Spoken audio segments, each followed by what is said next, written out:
861 विद्यार्थ्यांना फेलोशिप मंजूर झालीच पाहिजे. 861 विद्यार्थ्यांना फेलोशिप मंजूर झालीच पाहिजे.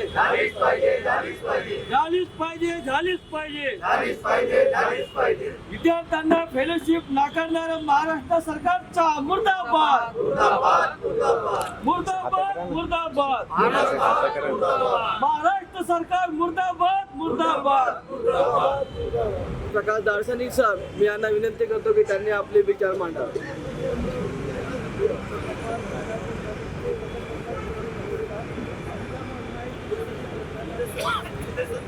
तथागत भगवान गौतम बुद्ध, धम्मनायक सम्राट अशोक, डॉक्टर बाबा साहब अम्बेडकर, इन महाप्रेरणाओं के प्रति मेरा सादर प्रणाम. समता सैनिक दल के अधिकारी एवं नागपुर विभाग स्थित विभिन्न संगठना एवं संस्थाओं के माध्यम से इस अम्बेडकरी आंदोलन का परचम हमेशा ऊंचाइयों पर ले जाने के लिए प्रयासरत रहने वाले सभी हमारे साथी वरिष्ठ अधिकारीगण एवं साथियों, आज हम यहाँ महाराष्ट्र सरकार के द्वारा जो भाई भतीजावाद का रवैया अपनाया जा रहा है शेड्यूल कास्ट, शेड्यूल ट्राइब्स और बुद्धिस्ट विद्यार्थियों के साथ में, उसकी निंदा करने हेतु, उसके अगेंस्ट में धरना देने हेतु, उसके अगेंस्ट में निदर्शन करने हेतु यहाँ पर बैठे हुए हैं. 861 विद्यार्थी तकरीबन 2021, 2022, 2023 के इस एकेडमिक ईयर के लिए जिन्होंने अपना एडमिशन लिया था, उनके सामने महाराष्ट्र सरकार ने चुनौतियाँ खड़ी कर दी. सुमित भांगे नाम का एक प्रिंसिपल सेक्रेटरी है डिपार्टमेंट का, वह कहता है कि we can not consider total strength for granting fellowship to these students because we don't have that much budget provision. समझने की बात, 200 से ज़्यादा विद्यार्थियों को हम फेलोशिप नहीं दे सकते हैं क्योंकि हमारे पास में बजट का प्रावधान नहीं है, ऐसा प्रिंसिपल सेक्रेटरी कहता है महाराष्ट्र सरकार के एक विभाग का. और वह केवल पार्टी के संदर्भ में बाबा Saheb Ambedkar research training institute के संदर्भ में, इन लोग विद्यार्थियों के संदर्भ में जिन्होंने सरकार द्वारा निर्धारित जितनी भी शर्तें हैं, जितनी भी परीक्षाएं हैं, जितने भी प्रावधान है, वो सबको क्रॉस करते हुए उस सबको यशस्वीता के साथ पास करने के बाद में जिनका चयन किया गया, कहते हैं 1000 विद्यार्थी उसमें बैठे थे, उसमें से तकरीबन 861 विद्यार्थियों का चयन किया गया. अब प्रावधान 200 का है तो वो दे ही नहीं सकते, ऐसा महाराष्ट्र गवर्नमेंट कहते हैं. पार्टी एक ऑर्गेनाइजेशन है, उसके बाद में सारथी आया, उसके बाद में महाज्योति आया. 200 की स्ट्रेंथ केवल पार्टी के लिए है, तो फिर सारथी और महाज्योति के लिए क्या है?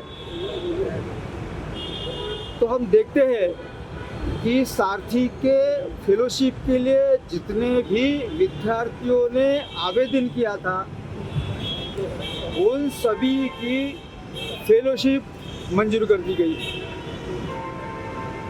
महाज्योति के लिए जिन विद्यार्थियों ने आवेदन किया था, महाज्योति की जो मैक्सिमम स्ट्रेंथ थी वो 500 विद्यार्थियों की थी। महाज्योति की 1921 के वर्ष के लिए तकरीबन 751 विद्यार्थियों की पूरी स्ट्रेंथ, मर्यादा कितनी है? 500 की है। कंसिडर कितनी की जा रही है? 751, मतलब 251 लोग ज़्यादा कंसिडर किए जा रहे हैं महाज्योति के लिए। ये 2021 की बात है। 2021 में कितनी संख्या है? वो 1044 समथिंग। निर्धारित संख्या 500 है।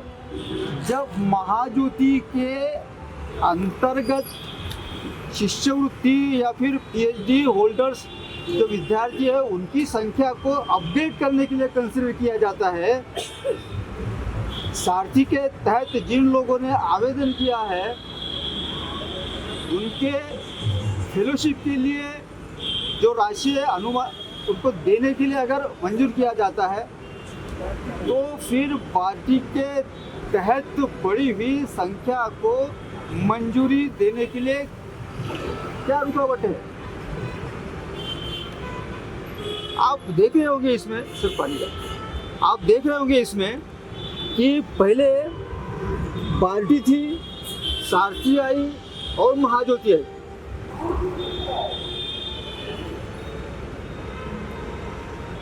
एक तरफ से यह षड्यंत्र देखिए, सारथी यह मराठा कुणबी मराठा प्रवर्ग में से आने वाले विद्यार्थियों के लिए फेलोशिप प्रदान करती है। महाज्योति तमाम ओबीसी और पिछड़ा समूह के जो लोग हैं उनके लिए फेलोशिप प्रदान करती है।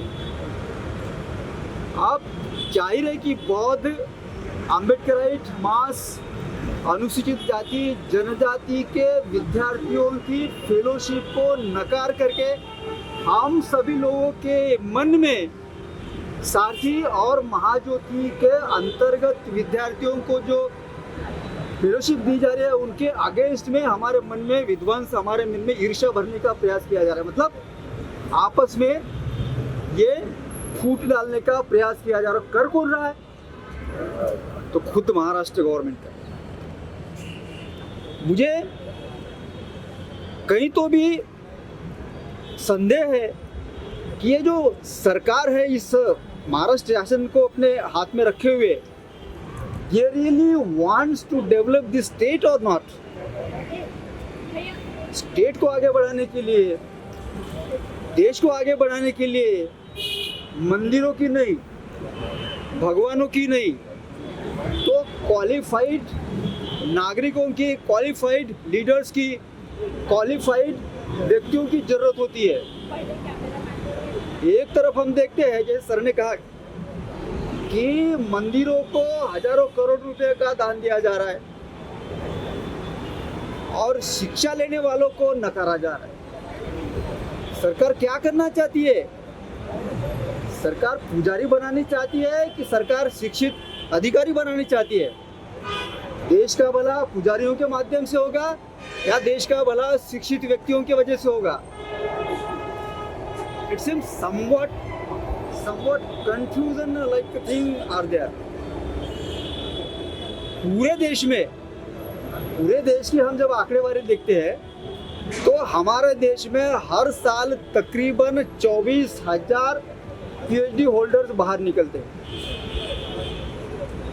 यही संख्या अमेरिका की अगर हम देखते हो तो तकरीबन 68,000 PhD holders are coming out from the institutes every year. Population कितना है अमेरिका का? 33.66 करोड़। भारत का पॉपुलेशन कितना है? तो almost it has crossed 140 crore. अनुपात अगर हम देखते हैं तो अमेरिका में उनके पॉपुलेशन के 1.2% लोग पीएचडी धारक हैं और हम हमारे देश में अगर देखते हैं तो हमारे देश के पॉपुलेशन और ये निकलने वाले जो 1,61,000 समथिंग जो टोटल पीएचडी धारक है उनका अनुपात अगर हम देखते हैं तो 0.0000115%। और हम महाशक्ति बनने का प्रयास कर रहे हैं। क्या मंदिरों के माध्यम से हम महापुजारी महासत्ता बनने वाले हैं? इस देश का इस महाराष्ट्र का वर्ष 2023-24 का बजट है, वर्ष 23-24 का बजट है 5,47,450 करोड़ रुपया। कितना है? 5,47,450 करोड़ रुपया। इस बजट में के 90,200 समथिंग करोड़ शिक्षा के लिए रिजर्व रखे गए हैं। ये शिक्षा तुम्हारी नहीं है, ये शिक्षा समूचे महाराष्ट्र के लोगों की है, जिसमें सारथी बाल्टे सभी है। आप अगर उसका अनुपात प्रतिशत अगर निकालते हैं तो जैसे कि ये 861 विद्यार्थियों के फेलोशिप के बाद चलिए 5 वर्ष का टोटल आउटफ्लो आप देखिए अमाउंट का, कैश का। पहले 2 वर्ष के लिए प्रति माह 31,000 रुपया एक पीएचडी का विद्यार्थी है उसे प्रति माह दिया जाता 2 वर्ष तक। फिर तीसरे वर्ष से 5वें वर्ष तक मतलब 3 साल तक के उसे 35,000 पर मंथ दिया जाता। ये दोनों कैश अगर आप मिलाते हैं तो 171 करोड़ के लगभग जाता है, जिसको अगर 5 साल से डिवाइड करें तो वो कैश कितनी आती है? 34.67 करोड़। किसी ने तो लिखा है कि ऑलमोस्ट 35 करोड़ आता है। बहुत नगण्य राशि है। अमाउंट महाराष्ट्र सरकार ने 90,000 करोड़ के ऊपर का रखा हुआ है और एक साल में 35 करोड़ देने के लिए मनाही की जा रही है। क्यों? बाबा साहब ने कहा था कि since we can not rule with weapon we have to rule with pen and brain. और ये पेन वही चीज है जिसके माध्यम से हमने हमारा विकास किया है, क्योंकि पेन आपको आपका ब्रेन क्रिएटिव करने के लिए राह दिखाता है। आज तक के इस महाराष्ट्र में नहीं तो समूचे भारत में जितने भी आंदोलन हुए हैं वे सभी आंदोलनों की अगर बुनियाद किसी ने रखी है तो अम्बेडकराइट मास है। अरे इवन ओबीसी का रिजर्वेशन का आंदोलन भी अगर किसी ने लीड किया है तो अम्बेडकरी मास ही है। उन सभी को मालूम है कि ये लोग जितने पढ़ेंगे उतनी नेशंस के सामने समस्याएं डेवलप करेंगे, क्योंकि सवाल पूछेंगे। सवाल कौन पूछता है? मंदिर का पुजारी नहीं करे पूछेगा, ये अंधभक्त है वो नहीं पूछेगा। सवाल पूछेगा कौन? तो सवाल पढ़ने वाला जिसे समझता है वही पूछेगा। और इस सरकार को जो इस देश को तरक्की के राह पर लेके ही नहीं जाना चाहती है, वो ये चाहती है कि ये देश ऐसा ही अनपढ़ और गंवार बना रहे ताकि उनके दिमाग में, उनके अनपढ़ दिमाग में बहुत सारा कूड़ा करकट डाल करके उन्हें उनके रास्ते से भटकाया जा सके। लेकिन बाबा साहब आम्बेडकर की विचारधाराओं को अपना करके इस समूचे समूह ने अपने आप को उन्नति के रास्ते पर डालने के लिए शिक्षा को अपनाया है।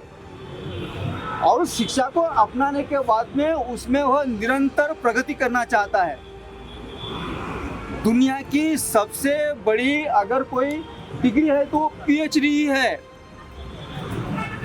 दुनिया में जितने भी क्यूरिकुलम्स है, अभ्यासक्रम है, उन सभी में अगर वरिष्ठ कोई डिग्री है तो वह पीएचडी है।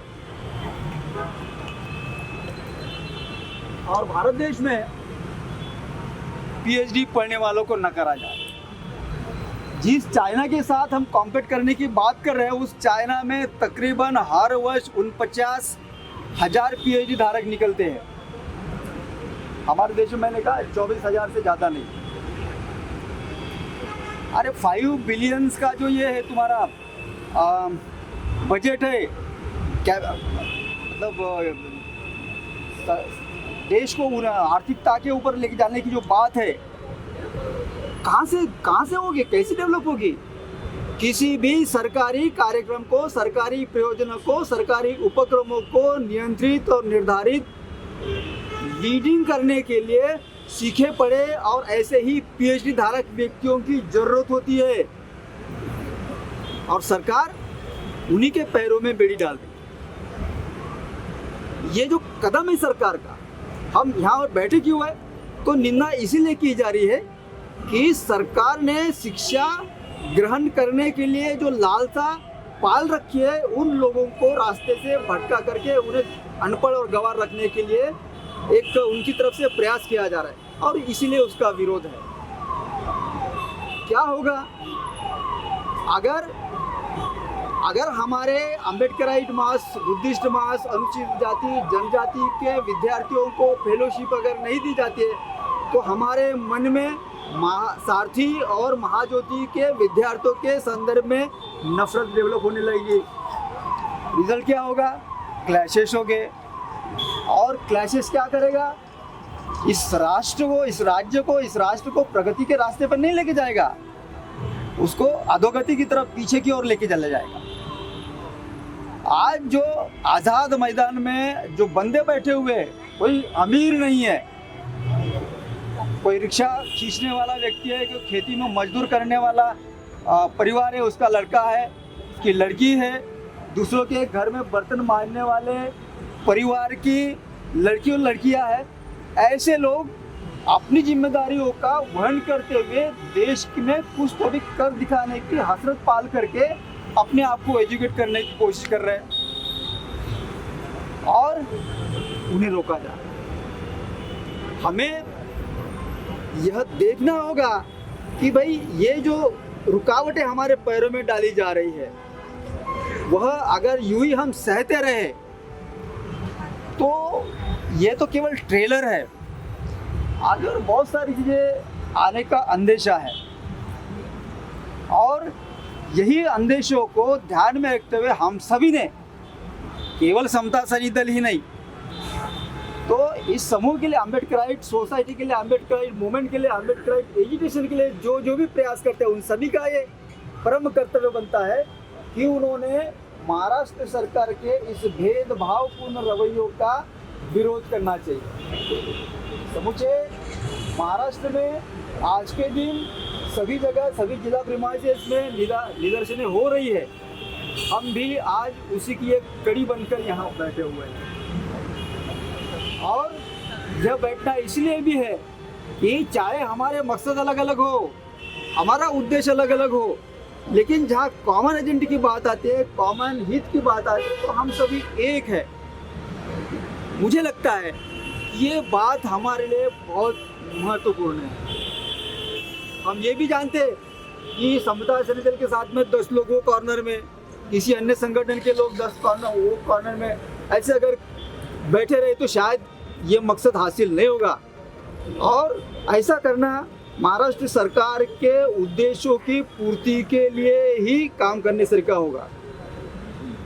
यह जो विघटन की परिस्थिति है, दूर त्याग करके हम आज यहाँ पर इकट्ठे बैठ करके इस विषय के ऊपर सोच रहे हैं। हमारे जो विद्यार्थी है, उनके भविष्य के संदर्भ में अगर हम आज यहाँ पर कुछ प्रयास कर रहे हैं, तो मैं समझता हूँ कि ये एक सकारात्मक दिशा में डाला गया एक महत्वपूर्ण कदम है। उस कदम की सराहना हम सभी ने करनी चाहिए, और यह सराहना करते समय हम महाराष्ट्र गवर्नमेंट के इस भेदभावपूर्ण रवैये की निंदा करके यह तात्काल डिमांड करते बिना विलंब ये 861 विद्यार्थियों की जो फेलोशिप दी जा रही है, जो रोकी गई है, क्या केवल फेलोशिप ही एक ऐसी बात है जो नहीं दी जा रही है? स्कॉलरशिप में बहुत सारे अड़ंगे डाले गए हैं। मुझे मालूम है, मैं गरीब परिवार से था, मेरे घर से पैसे नहीं थे, केवल और केवल स्कॉलरशिप के भरोसे ही मैं पढ़ पाया हूँ। ऐसे बहुत सारे लोग आज भी हैं, उनके पढ़ने में अड़ंगे डालने के लिए भारत सरकार और महाराष्ट्र सरकार की तरफ से ये प्रयास किए जा रहे हैं, इसकी समुदाय सैन्य दल और हम सभी निंदा करते हैं। तत्काल डिमांड करते हैं कि आज़ाद मैदान में बैठे हुए उपोषण के तौर पर आंदोलन करके सरकार के सामने विरोध प्रकट करने वाले सभी विद्यार्थियों के साथ में हम हैं। और जब तक के उन्हें न्याय नहीं मिलेगा, जब तक के उनके फेलोशिप का जो प्रश्न है वो हल नहीं होगा, हम उनके साथ में निरंतरता नज़दीकियाँ बनाए रखेंगे। इतना ही मैं आप सभी के सामने मेरे इस शब्दों को व्यक्त करते हुए आपसे विदा लेता हूँ। जय भीम, जय बुद्ध, जय भारत। तात्काळ सरकार फेलोशिप मंजूर झालीच पाहिजे। तात्काळ सरसकट फेलोशिप मंजूर झालीच पाहिजे। महाराष्ट्र सरकार मुर्दाबाद, महाराष्ट्र सरकार मुर्दाबाद, महाराष्ट्र सरकार मुर्दाबाद, फेलोशिप नाकारणाऱ्या सरकारचा धिक्कार असो, फेलोशिप नाकारणाऱ्या सरकारचा धिक्कार असो।